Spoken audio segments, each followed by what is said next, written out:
The pool of potential Sean Payton landing places looks to be set. So, where is he most likely to end up in 2023? We got all of that and a little bit of lagniappe for you on today's episode of Locked On Saints. You are Locked On Saints, your daily New Orleans Saints podcast. Part of the Locked On Podcast Network, your team every day.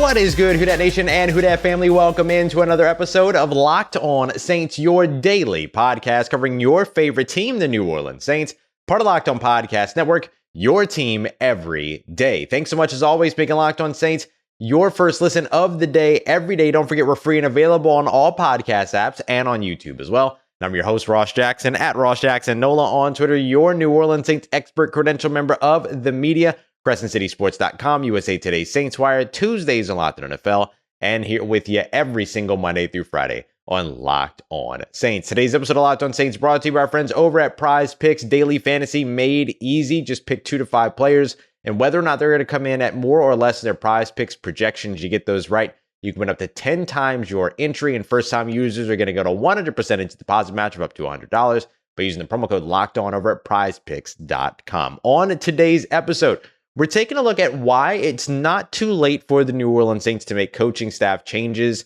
or commit to coaching staff, depending upon how they're going to go about it. And we have a little bit of a loose timeline in terms of when to expect that. So we'll update that. We'll take a look at why the New Orleans Saints co-defensive coordinator structure has now created a pretty unique challenge for the team this offseason, with both co-defensive coordinators getting interest from other teams in the NFC South.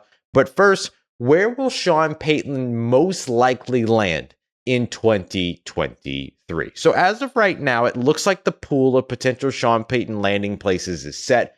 But we're still waiting to see exactly what happens with the Los Angeles Chargers and whether or not they're going to move on from Brandon Staley. Reports say that Staley will be meeting with the Los Angeles Chargers organization later on this week, but that things are leaning towards Staley remaining and the Chargers making more wide swath changes around the coaching staff, i.e. potentially moving on from offensive coordinators, defensive coordinators, so on and so forth. That's a similar situation to what the New Orleans Saints will or could be dealing with this offseason, but most to the forefront for the New Orleans Saints coaching staff isn't even a guy that's on staff. It's the conversation around Sean Payton, right? Because this is a potential franchise-altering move that could allow the New Orleans Saints to get back into the first round this year, get them an additional first-round pick next year in 2024, and really sort of help them along what is a little bit of a rebuild for them this year. Again, as far as I'm concerned, anytime you're trying to replace the quarterback position, you're in some kind of a rebuild. So this is a really important move for the New Orleans Saints. Outside of that Los Angeles Chargers job, though, there are still 5 potential jobs for Sean Payton in the NFL right now. The Houston Texans, who he has had his interview with. He interviewed with them Monday night. Remember, the NFL league calendar ticks over to the next day at 4 p.m. Eastern time. So as of 4 p.m. Eastern time, the day of the 16th was done. The day of the 17th, quote unquote, began, even though the 17th really didn't kick off until midnight, right? But with the NFL's calendar, he was allowed to interview with them. So he had an interview with the Houston Texans on Monday night. He'll be meeting with the Denver Broncos bright and early on Tuesday morning in Los Angeles. He will be set to meet with the Carolina Panthers later on this week. The Carolina Panthers owner David Tepper is going to meet him in New York City later on this week, Sean Payton told Colin Cowherd. And then there's still the Arizona Cardinals floating date right now as well. And then the 5th job that I mentioned, so those are the 4 landing places he could potentially end up with, 4 teams that he could end up with. But the 5th job would be him going back to Fox and being an analyst, which he would be very happy to be a part of. And if he goes for 2023 back to being an analyst and doesn't come back to coaching until 2024, it is going to have an impact on what kind of compensation the New Orleans Saints could get. So the Saints' best interest is to trade him as quickly as possible this offseason. But in order for that to happen, he's got to pick a team. So which of the 4 teams that he is presently set to have an interview with, we understand that there might be other teams that could still get involved here, but out of the 4 teams that are interviewing him, where is he most likely to end up? So I took the time to do some superlatives for these 4 teams. I'm going to tell you right now, I think the place that he is most likely to end up has shifted for me. I originally thought that the Arizona Cardinals had the best spot, but they just hired a GM before interviewing him. I think it's more likely now that I would shift my focus over to the Denver Broncos as being the superlative that I gave them, the most ready to compete team out of the four. They have Russell Wilson, and I think Nathaniel Hackett did a lot more damage to Russell Wilson and that output than Russell Wilson himself did. I do think that there is an element of the let Russ cook offense that Sean Payton would probably pull back on and put a little bit more structure on, which actually worked for the Seattle Seahawks. I think it can work for Sean Payton and the Denver Broncos as well. But it goes beyond what they have at quarterback. It also goes to what they have for the rest of the team. This is a very talented roster. They have a fantastic defense. They have really good weapons over on the offensive side as well. And now you introduce the offensive genius of Sean Payton to that collection of players, and all of a sudden they all take the next step. A guy like Jerry Jeudy with Sean Payton is a very exciting prospect. So I do think that right now I would call the Denver Broncos, just with my own opinion, more than anything else, not inside or anything like that, but with my own opinion, I would call the Denver Broncos the most likely landing place for Sean Payton. But my not to be counted out team here is still the Houston Texans, who the superlative that I gave them was most building blocks. So they have the building blocks available for you to be able to improve this team and be competitive in the next 5 or so years. But is that what Sean Payton wants? That's my caveat. Yeah, they have the 11 picks, some of which you'll have to trade, right? But either way, they've got 11 picks in the next couple of years or in the next year. They have more picks coming in 2024, 2025. A lot of picks coming in 2024 still with the trades and stuff like that they've made over the course of the past couple of off seasons.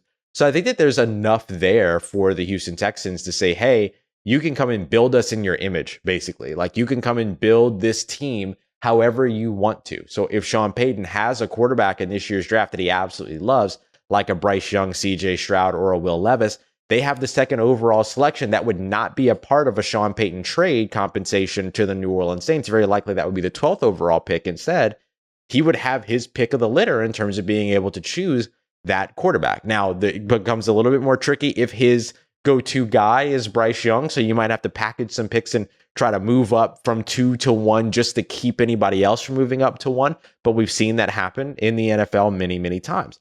And so if Sean Payton has a rookie quarterback that he absolutely loves, and if he does have a relationship, even though he has publicly said that he and Tom Brady don't travel in a package, if he does have the relationship with Tom Brady to bring him to Houston for a year, which I couldn't see Tom Brady being willing to do, but regardless of what it is, then I could see why Houston would be appealing.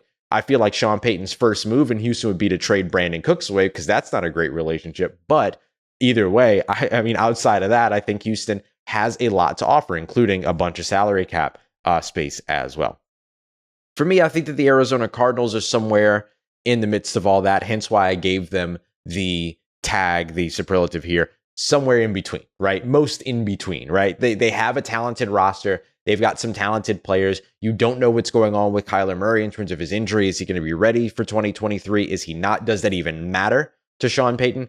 Did he ride it out with Kyler Murray for 2 years and then move on to another quarterback? All of that is very likely. My big thing now, though, is that the big attracting point for me for Arizona for Sean Payton was the fact that they also had an open GM spot. So he was going to be able to potentially bring a guy like a Jeff Ireland or a Kai Harley with him. Now, every one of these positions has a filled GM spot. So that doesn't set Arizona apart any longer. They just hired a general manager on Monday. Carolina, I think, has the most talented roster out of all of these teams, particularly on the defensive side. That's more of a defensive evaluation than it is a full team evaluation, if I'm being honest. But DJ Moore, Laviska Shenault, Shai Smith, you've got Taylor Moton, you've got Brady Christensen, you've got some good players on the offensive line. You'll need to retain Dante Foreman if you want him, but they have a really, really talented roster in Carolina. The issue, though, and the superlative that I gave them, is most surrendered assets in a trade. They would have to give up probably their 9th overall selection, which would be unprecedented in a coach trade. But because it's happening within the division, which is not out of the ordinary, Bill Belichick was traded within the division, as was Bill Parcells a few years earlier than that. So there is precedent for in-division moves for the head coaches. But the Carolina Panthers would have to pay the premium of premiums in order to get Sean Payton there. So what trade capital they do have they might have to leverage in order to get Sean Payton there in the first place, which then hinders how you build moving forward with Sean Payton. So it just becomes a little bit different for me. So I would probably, if I'm ranking these teams, go Denver Broncos, Houston Texans, Arizona Cardinals, Carolina Panthers is the most likely in terms of places for Sean Payton to end up. But of course, we never say never, as I've often said. Los Angeles Chargers, we'll see if they enter the chat. I don't know if they will. They are expected to keep Staley. Dallas, or at least the reports say that. The Dallas Cowboys, they moved on handily against Tom Brady and the Tampa Bay Buccaneers. Mike McCarthy's not going anywhere. So as of right now, 4, potentially 5 teams available, or Sean Payton just goes right back to Fox and being a studio analyst, which would be worst case scenario for the New Orleans Saints. Coming up next, the New Orleans Saints could be in a unique and sticky situation thanks to their co-defensive coordinator structure this off season. What happens if both Kris Richard and Ryan Nielsen get hired away? It's a possibility. Let's break it down as we continue on with today's episode of Locked On Saints. Today's episode of Locked On Saints brought to you by our friends over at Prize Picks. Daily fantasy made easy. It's not you versus a bunch of mystery lineups. It's you, your knowledge of your favorite players, favorite game, favorite sport, whatever it might be, versus the house. The house, Prize Picks, they give you a projection that's basically saying, will this player amass more or less than this figure? So let's say that it's Joe Burrow more or less than 215.5 passing yards against the Buffalo Bills next weekend. Let's just say that's the number. All you have to do is say whether or not you think he's going to throw for more or less. The answer is more, by the way. And you do that 2 to 5 times, 2 to 5 different players. And if you get those right, you can win up to 10 times your entry. It takes about 60 seconds to put your entry in. Really, really worth your time. I absolutely love Prize Picks. It's a lot of fun. So go and check them out today, because if you're a first-time user, you can get a 100% instant deposit match of up to $100 by using the promo code LOCKED ON. So you put $100 down, they'll match $100. It's over at prizepicks.com or the Prize Picks app today. Don't forget that promo code LOCKED ON for the 100% instant deposit match up to $100 over at Prize Picks. All right, family, continuing on with today's episode of Locked On Saints. So New Orleans Saints chose to roll with co-defensive coordinators in 2022, which could now present a very unique challenge in 2023. We appreciate you, as always, making Locked On Saints your first listen of the day every day. Don't forget, for your second listen today, go and check out Locked On NFL. Luke Braun and I on Tuesday debating on whether or not Tom Brady has seen his final days in the NFL. Luke Braun says yes. I say no, and I'll give you a couple places where I think he could end up. So go ahead and check out Locked On NFL for that. But either way, that's good news for the New Orleans Saints and the NFC South as a whole, because the NFC South was already in shambles in 2022. Without Tom Brady, it's going to be even crazier in 2023. And a part of what's going to make that crazy in 2023 are the way that teams adjust over the course of the offseason. There's been a lot of attention on the New Orleans Saints coaching staff because of the potential trade of Sean Payton that we're awaiting, but also the idea that the Saints could potentially move on from offensive coordinator. They haven't made that announcement yet. Some folks are getting worried about it being too late to make that move. I'll explain to you in a moment why that's not the case, but they could be forced into something that we're not necessarily considering as much. And that is also having to find a new defensive coordinator is a possibility for the New Orleans Saints. So far this offseason, really just this past weekend, we have seen the New Orleans Saints who have co-defensive coordinators, right? This was a structure that they chose in 2022. Kris Richard, who is also the Saints secondary coach, Ryan Nielsen, who is also the Saints defensive line coach, both of which have interviews, or at least requests for interviews, coming from NFC South teams. Ryan Nielsen has been requested to speak with by the Atlanta Falcons, who are looking to fill their defensive coordinator role after Dean Pease retired. And then the Carolina Panthers have requested permission to speak with Kris Richard for their open defensive coordinator position. The trick here is that both of these guys right now for the New Orleans Saints carry co-titles, co-defensive coordinators. That means that getting a sole defensive coordinator position with another team is a promotion. That means the New Orleans Saints cannot use a club block or stop the interviews from happening or stop the hire from happening. So once these teams get permission to hire, if they like Kris Richard in Carolina, if they like Ryan Nielsen in Atlanta, they could hire them away from the New Orleans Saints, and New Orleans Saints can't do a stinking thing about it. So this is a really, really key thing to keep an eye out on. Now, why are they requesting permission to interview? It's because it's because those coordinator interviews can't take place until about another week. I think it's the 23rd is when those begin. So that's the reason why you're getting requests as opposed to just straight up interviews. But for the Saints, they're choosing to go with co-defensive coordinators could bite them in the butt a year later because they can't stand in the way of either of these guys getting hired away to sole coordinator positions. Now, they could choose to promote one, and I've seen this question a few times. Well, couldn't they just promote both of them to defensive coordinator? Well, no, because you can't have two defensive coordinators. You have to have one, or you have to have two co-defensive coordinators, right? That's how it works. And so there's not really a promotion angle to all of this unless the Saints really value one over the other and decide then to promote that one candidate to defensive coordinator and then allow the other to go and pursue other coordinator opportunities. I think if the Saints, just knowing their rhythm, if the Saints were to do that, they would probably choose to promote Ryan Nielsen over Kris Richard. And that's because Ryan Nielsen has been there the longest, been there since 2017. The Saints also stood vehemently against the idea of him going to LSU and ended up giving him a promotion and giving him a different job title. They gave him a raise, all these other things to get him to stay in New Orleans. And yes, there were other NFL teams that were also calling upon Kris Richard that offseason as well. I can tell you that for a fact. So for the Saints, they have fought hard to keep Ryan Nielsen in New Orleans against other NFL teams and against the collegiate ranks. And which really the only thing that Ed Orgeron did was he didn't call Sean Payton. He just didn't go about it the right way. But because of that, I do think that the Saints would fight harder to keep Ryan Nielsen. But Kris Richard is a very valuable and really remarkable coach. And he has done an incredible job with this New Orleans Saints secondary. Don't forget the New Orleans Saints secondary is a good one and was a good one in 2022, despite the fact that they never got their starting five out on the field together for a single snap this season. And look what Kris Richard did. Kris Richard had Daniel Sorensen out there looking like a single high free-ranging safety, looking like a center fielder, getting interceptions in the final games of the season. So I think you have to value a lot of what Kris Richard does. But Ryan Nielsen has the tenure. He has the reputation. We've seen the New Orleans Saints step in the way before. So that would be the only way they can go about it. But what we know about the New Orleans Saints is that they're not going to stop these guys from getting advancement opportunities. So what would 2023 look like without them?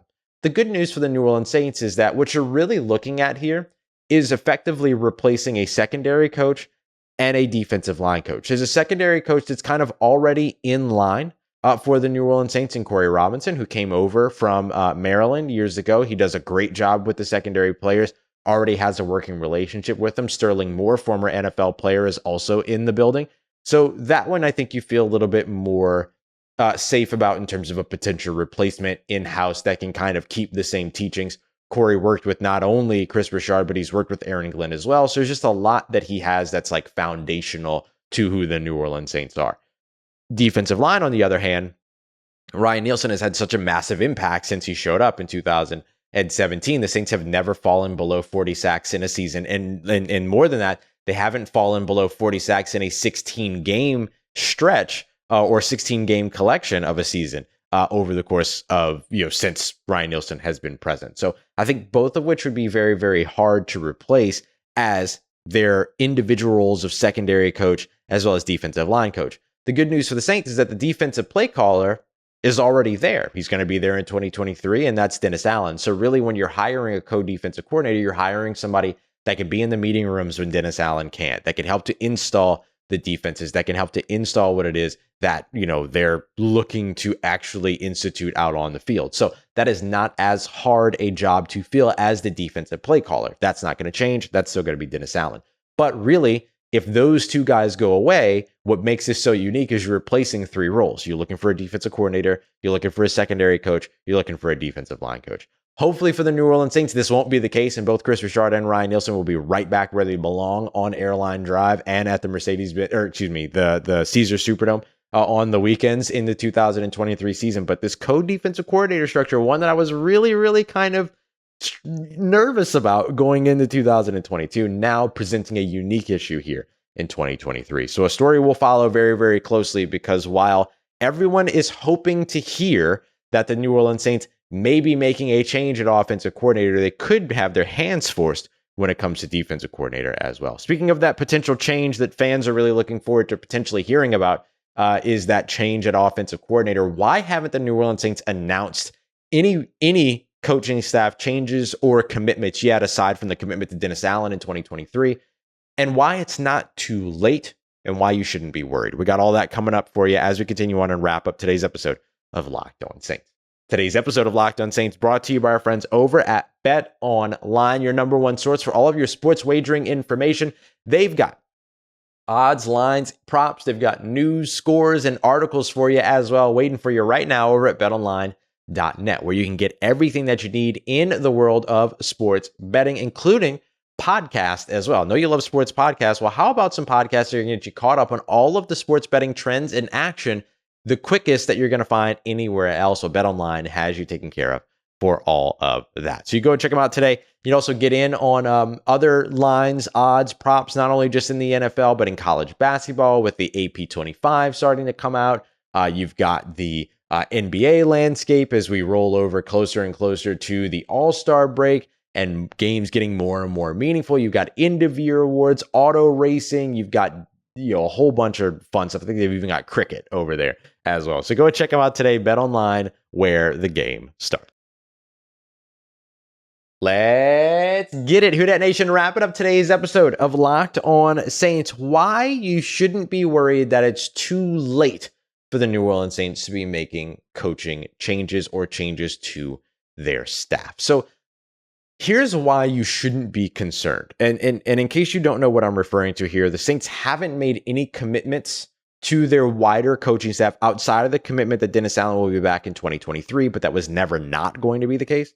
And they also haven't announced any changes. They've instead been working on evaluations and things like that. So they've gone through sort of toward the end of the week or the beginning of this week. They'll go through player evaluations, coaching evaluations. They'll look at medical. They'll look at equipment. They'll look at facilities. They'll look at everything over the course of this week. But it might not take too long to hear about any potential coaching staff changes. And the reason why I tell you that it's not too late, because we've seen teams move on from coordinators and stuff like that. We watched Joe Woods get moved on from as defensive coordinator with the Cleveland Browns on Monday, right after the season ended and stuff like that. And I've seen people concerned about the Saints not making moves. You don't really have to worry too much. The Saints aren't in a situation here to where they're against the ticking clock. In fact, you currently can't even interview currently employed coordinators around the NFL at this time. That won't open up until I believe the 23rd. It's in the 20s. So later on this month. You can't jump into replacing or even hiring offensive coordinators, defensive coordinators, anything like that at this time. We just now got to the point to where currently employed head coaches can start having conversations about head coaching opportunities. And still, the guys that are playing in the divisional round and the potential championship round and potential Super Bowl, you can't talk to them at all anyway. So that's the same thing with defensive and offensive coordinators, but actually further down the road. So the Saints don't have to be in a hurry here. The caveat is that you can talk to coordinators that have been released or fired or let go of or have resigned or whatever. So a guy like a Mike LaFleur, who I'm a big proponent of in the NFL, is somebody that could start taking interviews, doing in-person interviews now, much like we see guys like Jim Caldwell doing head coaching interviews before the 17th, because he's not employed by a team, so he can interview whatever he's ready. So there are some exceptions, those that are currently not employed. But the thing that you don't necessarily have to worry about is that for the most part, organizations are very unlikely to hire non-employed candidates before they get the opportunity to talk to employed candidates that they might want to poach from other teams. That could mean a passing game coordinator from another team, a quarterback coach like a Brian Johnson from the Philadelphia Eagles being poached to another team as offensive coordinator, stuff like that. All of that kind of has to happen before most of these organizations are going to be willing to hire somebody that's currently not employed. Mike LaFleur is an exception there. The potential of Sean Payton getting, finding his landing spot later on this week or something like that, and then deciding that he wants to bring Vic Fangio on as his defensive coordinator. That could happen almost immediately because Vic Fangio is not employed, but that's a specific situation. So there are specific situations in which that caveat doesn't apply. But for the most part, teams and organizations aren't going to fill those roles with non-employed candidates until they get the opportunity to meet with currently employed candidates. So with that being the case, the Saints don't have to be in a hurry here. And the reason why they're taking their time is because they need to get an honest evaluation of where this roster is. Yeah, they can adjust the coaching staff all if they want, but they have some major holes on the roster. And the only ones that are going to give you a viable and real evaluation are the guys that were coaching those players and were dealing with the holes on the roster throughout the 2022 season. And it's probably not great to try to get their evaluation if they know they're on their way out the door. So the Saints will get that evaluation done and then start to make those moves. And I believe that we will start to hear about those potential moves, so either changes or commitments to coaching staff members, potentially as early as Tuesday afternoon to Wednesday morning. The Saints are going to be right back in and diving into this on Tuesday. So we could start hearing news pretty soon after all this. So the Saints are not going to be behind the eight ball when it comes to interviewing or hiring coordinators. They weren't behind the eight ball last year when they had to wait forever before they really got into the head coaching cycle. They still interviewed some of the top head coaching candidates out there. Unfortunately, they only talked to, as the Saints Twitter podcast will tell you, Doug Peterson on Zoom. But they also talked to guys like Eric Bieniemy and Brian Flores and so on and so forth. So they still looked at the top candidates that they wanted to speak to, but they didn't entirely miss out on a full batch of guys. And we all knew where the Saints were going last year at head coach. Anyway, this will be an entirely different search if they truly make the decision to move on from Pete Carmichael and open up the offensive coordinator spot, or if they're forced to fill in the defensive coordinator spot, which they'll have more time to figure out as they go through. So lots of opportunity here still for the New Orleans Saints. They're not in a bad situation to where they're going to be behind the eight ball on other teams in hiring. They might miss out on a Michael LaFleur if a team gets froggy and leaps on him. They might miss out on a Vic Fangio if Sean Payton hires him, but that's not the end of the world in either case for the New Orleans Saints. And by the time that Sean Payton would be ready to bring in Vic Fangio, the Saints might not even know that they don't have defensive coordinators in 2023 yet, right? Because again, those interviews won't be able to take place until much later. So the Saints will focus on their evaluation, but don't rule out the idea of hearing more about coordinator spots, coaching staff roles, all of that here over the course of the next few days. And of course, we'll be here with you every single step of the way. We've already discussed some candidates for the offensive coordinator position should the Saints open up. Let's revisit that conversation here soon, but we'll also take a look at some potential defensive coordinator candidates just in case the Saints were to lose Kris Richard and Ryan Nielsen. Where should the Saints go next? We'll break all of that down as we continue on throughout the week here on Locked On Saints. Appreciate you as always for making me a part of your day, a part of your routine, and of course, making us your first listen of the day. Don't forget to also go and check out Locked On Sports today, as well as Locked On NFL on your way through. Appreciate you saying yes to me and the show. As always, if you see me, say hi. And if you need anything else around your New Orleans Saints in between these episodes, make sure you follow me on Twitter at Ross Jackson, NOLA. Hit me up. Let me know how the family's doing. Let me know how you're living. Let me know how you're momming them. And trust you, that nation, I'll holla at you.